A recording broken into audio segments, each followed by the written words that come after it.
Halo, Assalamualaikum warahmatullahi wabarakatuh. Terima kasih sudah mampir di channel Semut Hitam Official. Perkenalkan, nama saya Agi Daniel Anam. Pada kesempatan ini saya sengaja membuat video panjang atas lanjutan daripada video short saya tentang berapa gaji tukang sampah di kota ini. Di kota ini maksudnya di Palangkaraya. Dan mungkin sama juga sih dengan kota-kota yang lainnya. Jadi teman-teman, setelah kita upload video tentang video short tersebut, kemudian ada beberapa rekan-rekan yang datang, baik itu dari Dinas Lingkungan Hidup dan juga teman-teman yang kebetulan menonton dan menanyakan, apakah benar gajinya memang benar-benar seperti itu? Saya jawab, benar iya, bahkan bisa lebih dari itu. Loh, kok bisa? Itu ngalang-ngalai gajinya ASN atau PNS, kata mereka. Dan saya jawab, memang benar, memang iya, saya bilang. Jadi teman-teman, pada kesempatan ini kita akan fokus kepada penghasilannya dulu. Kita akan fokus pada penghasilan tukang sampah itu sendiri.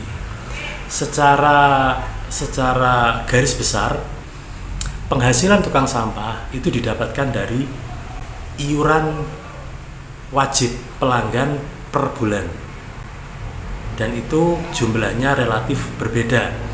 Minimal 35.000 untuk pelanggan sampah rumah tangga, kemudian 50.000 untuk paket ruko, dan paket usaha lainnya seperti mall, pertokoan besar, kemudian hotel-hotel, itu nilainya bisa lebih daripada itu, 1 juta bahkan sampai 3 juta.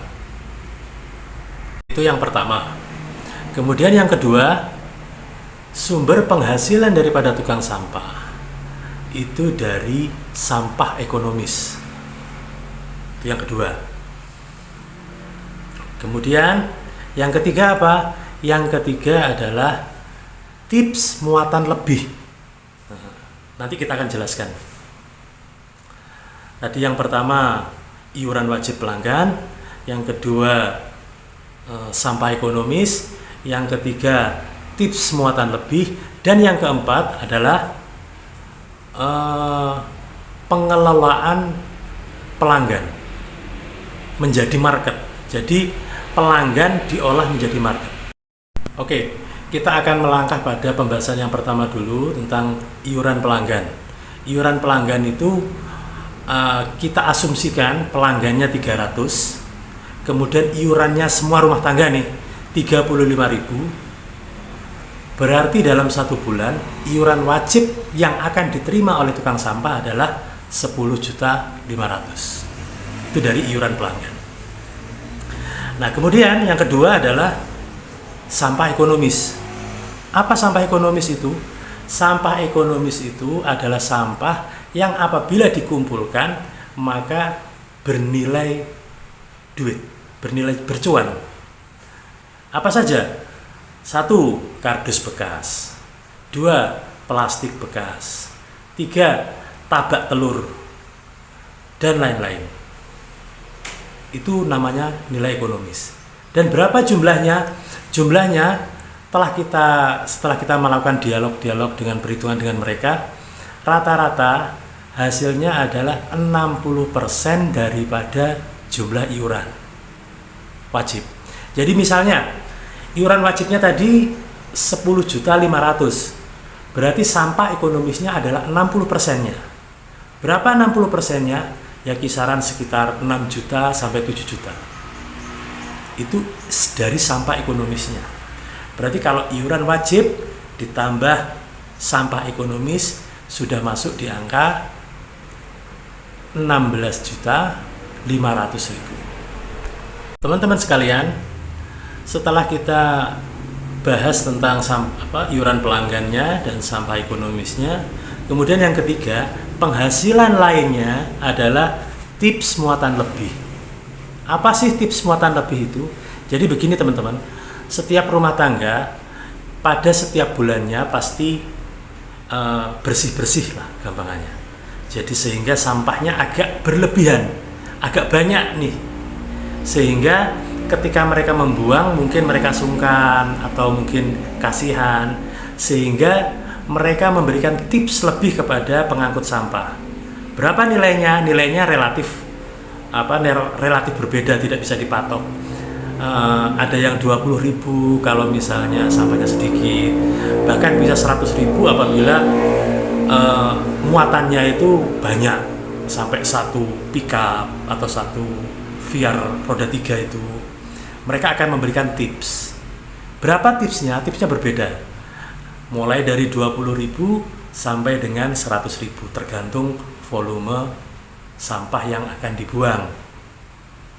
Nah, apabila asumsi kita pelanggan sampahnya 300, kemudian 50% saja dari pelanggan itu pada bulan itu membuang sampah berlebih dan memberikan tips 20.000, berarti ada 150 pelanggan.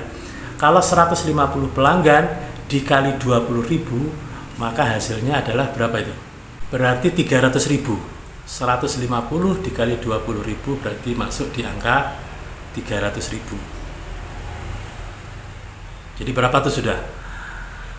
10.500 ditambah 6 juta berarti 16.500.000, ditambah 300.000 rupiah berarti 16.800.000. Itu iuran pelanggan, sampah ekonomis, dan tips muatan lebih. Oke, untuk yang ketiga tentang pengelolaan market, pengelolaan pelanggan menjadi market khusus, kita akan bahas pada video berikutnya karena ini butuh waktu panjang, karena di dalamnya ada skill, ada kemampuan, ada potensi yang harus kita uraikan secara lebar. Maka itu akan kita bahas pada selanjutnya. Kita akan fokus pada 3 pendapatan ini dulu. Jadi teman-teman, pendapatan ini sifatnya pasti teman-teman. 10.500.000 itu pasti. Kemudian sampah ekonomis 6 juta itu pasti, dan tips muatan lebih itu pasti. Jadi tidak mungkin mereka tidak mendapatkan itu dengan asumsi 300 pelanggan. Ada yang nanya begini, kok bisa? Apa bisa itu Pak ngangkat sampah 1 bulan 300? Nah, pada video shot saya juga ada yang berkomentar seperti itu. Nah, maka saya jawab sekarang. Jadi begini teman-teman ya, 300 pelanggan, setiap pelanggan mendapatkan durasi 1 minggu pengangkutan 2 kali. Jadi misalnya ini, hari Senin dan Kamis itu 100 pelanggan. Senin, Kamis 100 pelanggan. Kemudian hari Selasanya, Selasa dan Jumat itu 100 pelanggan lagi. Yang kemarin nggak diangkut kan, Senin sudah diangkut. Jadi hari Selasa dan hari Jumat 100 pelanggan. Kemudian hari Rabunya dan hari Sabtunya 100 lagi. Jadi kalau 1 bulan totalnya menjadi 300. Dan 100 pelanggan itu tidak memerlukan waktu banyak teman-teman. Dia hanya memerlukan waktu 2 sampai 4 jam. Itu sudah tuntas, sudah pulang itu sudah. Jadi waktunya singkat. Dan mencari pelanggan 300 ini juga tidak sulit apabila dia berada di perumahan-perumahan seperti BTN, padat penduduk itulah. Itu mereka akan cepat mendapatkannya. Nah, nanti bagaimana strategi mendapatkannya nanti kita akan sampaikan di video-video berikutnya. Dan kemudian ada beberapa pendapat bahwasannya tukang sampah itu harus dikelola RT. Nah, di Palangkaraya tidak teman-teman. RT tidak mengelola sampah. Ya ada sih beberapa, tapi tidak serta-merta. Jadi konsep pengangkutan di Palangkaraya ini dia seperti jualan jasa. Seperti laundry misalnya. Anda perlu dilayani. Anda perlu dilayani. Jadi sifatnya Anda perlu layanan jasa, tukang sampah memberikan layanan jasa. Jadi tidak serta-merta kalau tidak lewat RT nggak bisa, nggak seperti itu.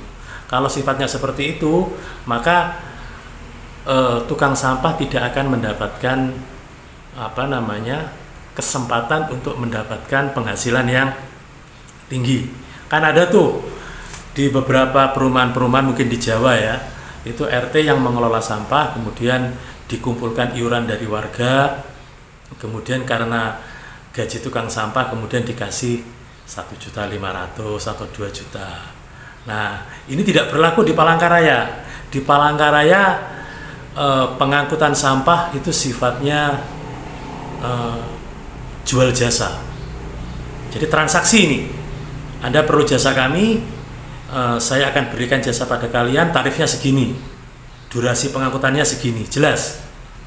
Jadi tidak dikelola RT, sehingga itu memungkinkan pengangkut sampah di Palangkaraya berkembang secara ekonomi.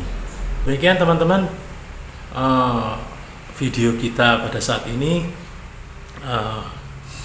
Tonton terus Semut Hitam Official Channel, berikan dukungan dengan cara mensubscribe, like, dan share kalau bersedia. Tidak ada sifat paksaan di sini.